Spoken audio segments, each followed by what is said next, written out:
was looking at the numbers and seeing that year and the success that you guys had, but also, yeah, you started most of the games and you got hurt in the Big Ten season and had to finish out. But you played the least amount of minutes that you had in your entire Michigan career, you know, and the team is having success. And you were all defensive team for the Big Ten. Like, Yeah. I know you're resilient and I know you're mentally tough, and I've seen it over and over and over. And we can't quite detail everything. Like, just because I know you, it's hard to Yeah. explain it. But I mean, how do you even, did you think when you went into that year, like that you guys were that good and that maybe you'd have to sacrifice some things? Or was that a process of like learning to sacrifice along the way? It definitely happened along the way. And it was like a lesson I had to keep learning. Um, because like, if you look like I started every game until I got hurt. Hmm. I still had a major role and I was doing well. And Yeah. the most important thing was like we had so much talent on the floor that like we were a better team when I was out there because I didn't demand the ball. I did all the little things. I played the defense. Like I set the screens. I finished when I needed to, but like I didn't need the ball. I didn't, you know, I fit. And that injury was tough because we struggled after that. Even when I got back to playing, we still weren't the same. Um, and the ultimate sacrifice was, I made, I feel like, was like in the NCAA tournament. And that wasn't even a decision that was ever really talked about. It just was made. Sure. Not to say that it had to be, but you saw everything that I went through in my years there to get to like that type of tournament run after everything we've been through. And to kind of just like watch it. It was like torture almost, I'm sure you're just like our having, first two games of the tournament, I didn't play a minute. yeah. I didn't log 1 minute in our first two games, and they were both blowouts. And I was like, wow.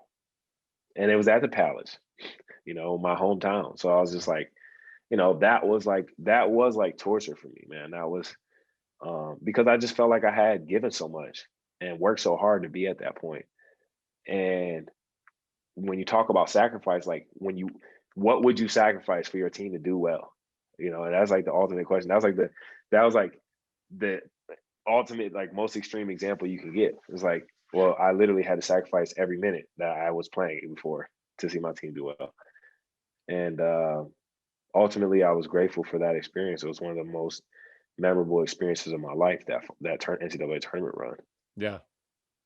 It's funny to go through that experience and you'll get praised, like people have come up to me and talked about, being a role player and being in that position and helping the team that way, and they'll praise you for it and it feels good, but like you also want to scream at the top of your lungs like, yo, I have dreams, like I got Yeah, basketball individual dreams, yeah, like somebody please listen to yeah, me. But you can't, there's just not many yeah. places you can really express that. You got your people that you can confide in, um but it is, I can only imagine going through that tournament run and being disappointed with the playing time, and then just having to compartmentalize all of it until after the year.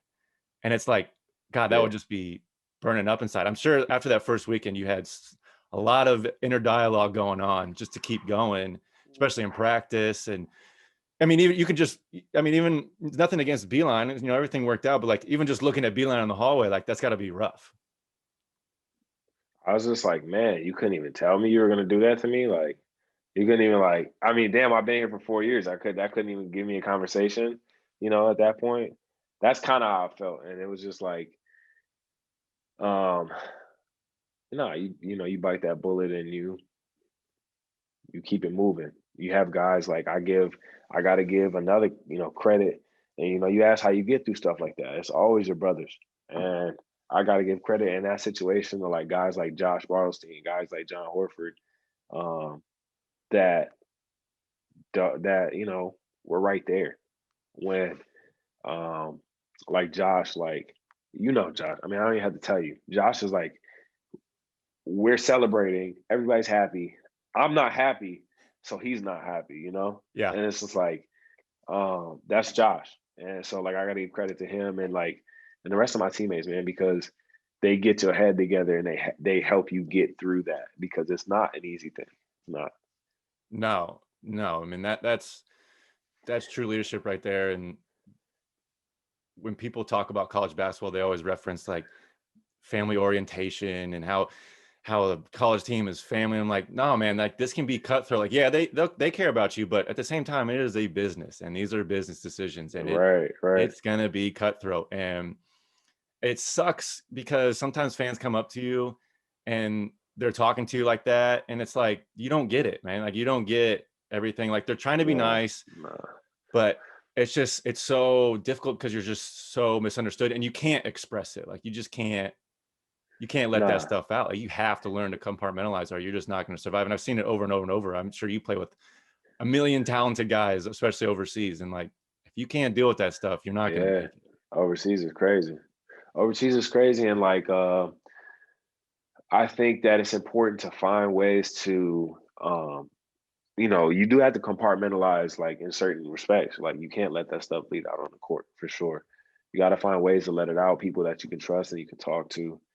And I think one of the things that I tell myself a lot when I face situations like that or like this is that, or like if you're, as a professional, you're facing like difficult, you're not playing well. It's like when people have expectations of you or whatever the case might be, the reality that I always try to like fall back on is like, this is part of what you want. This is what you asked for. Yeah. Like it comes with the territory. And so you want to play at Michigan, you want to play at the highest level, or you want to be a professional, you want to play for money. Like this is what comes with it. And to deserve that opportunity, you have to be able to handle it. And if you can't handle it, then maybe you don't deserve that opportunity. And that's one of the conversations that I always have with myself, that pushes me through anything that I might be facing. It's like, look, there are a lot of people that can't face that and can't overcome that, and they haven't made it this far, like you said. Yeah. And there's a reason that you made it as far as you did. The reason that I did is because you're capable, and you can't forget that.